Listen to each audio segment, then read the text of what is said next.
Jika saya ditanya apakah saya pro Palestina atau pro Israel, tentu saya akan menjawab saya ini adalah pro Palestina. Alasan saya kenapa pro Palestina yang pertama karena ya sesama muslim, tentu saja saya akan pro terhadap Palestina. Alasan yang kedua adalah saya tidak setuju dengan adanya penindasan dan penjajahan. Apalagi korban-korbannya itu warga sipil dan juga anak-anak. Saya tidak setuju dengan hal yang seperti itu. Terus alasan yang ketiga, ya karena negara kita sendiri sudah menyatakan keberpihakan kepada Palestina. Dan memang secara konstitusi dalam paragraf awal Undang-Undang Dasar sudah menyatakan bahwa kemerdekaan itu adalah hak segala bangsa. Oleh maka sebab itu penjajahan di dunia harus dihapuskan. Nah, itulah alasan mendasar kenapa saya pro terhadap Palestina. Tapi dengan semua itu ya, kenapa masih ada orang-orang Indonesia yang masih pro terhadap Israel? Bahkan sampai ada yang terang-terangan mendeklarasikan ke publik dukungannya terhadap Israel. Sementara mereka tinggal di tengah-tengah orang yang pro Palestina. Karena mayoritas orang Indonesia itu sangat pro Palestina. Karena rasa penasaran saya mencoba mencari tahu apa sebenarnya alasan atau argumentasi dari orang-orang yang pro terhadap Israel ini. Dan inilah beberapa alasan atau argumen dari orang-orang Indonesia yang sampai saat ini masih pro terhadap Israel.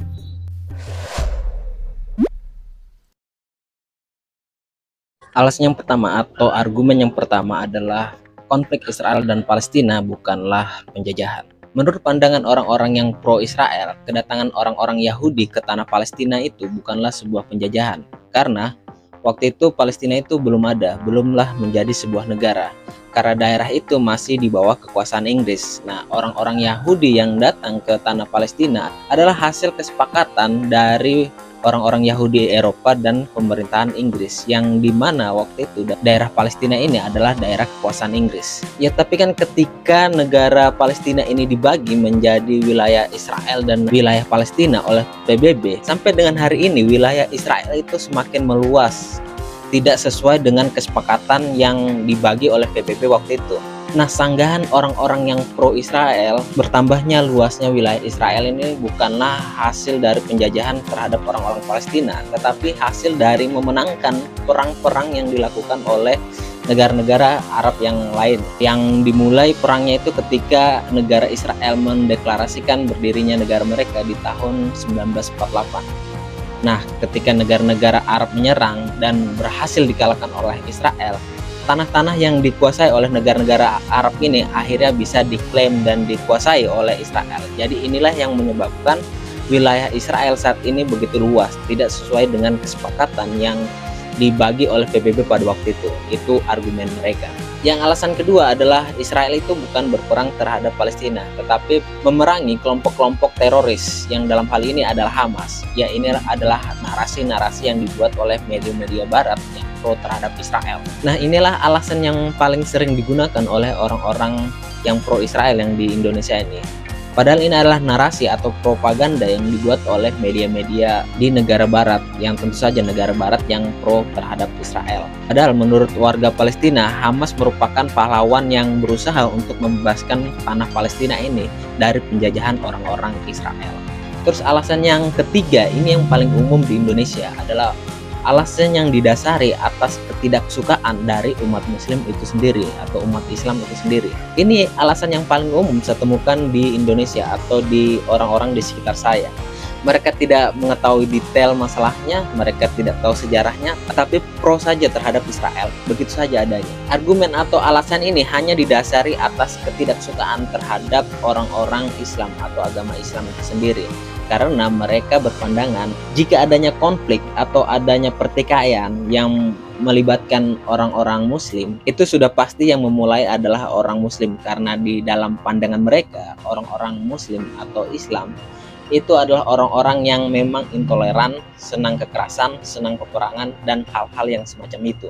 Tentu saja alasan dan argumen ini adalah sebuah cacat logika. Ini merupakan cacat logika jumping conclusion atau melompat ke kesimpulan.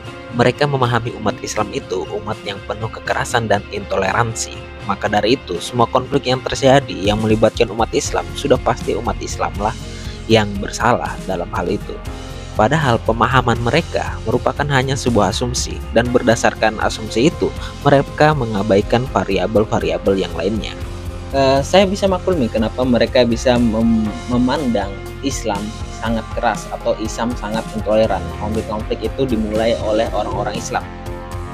Karena yang tampil di media atau yang tampil di publik adalah orang-orang yang mengaku atau mengatasnamakan Islam tetapi melakukan kekerasan atau intoleransi. Inilah membuat orang-orang yang tidak memahami Islam atau tidak belajar Islam akan mengatasnamakan kekerasan atau konflik tersebut akibat dari umat Islam yang memang kasar dan menyukai kekerasan. Jadi inilah yang menyebabkan Islamofobia ada. Orang non-muslim itu tidak membaca Al-Quran. Mereka juga tidak membaca hadis. Yang mereka baca adalah dirimu. Maka jadilah cerminan Islam yang baik. Inilah tugas kita untuk menunjukkan betapa tolerannya Islam, betapa penuh cinta kasihnya Islam, agar orang-orang yang tidak memahami atau tidak belajar Islam bisa melihat wajah Islam melalui orang-orang muslim yang baik, yang cinta damai dan toleran.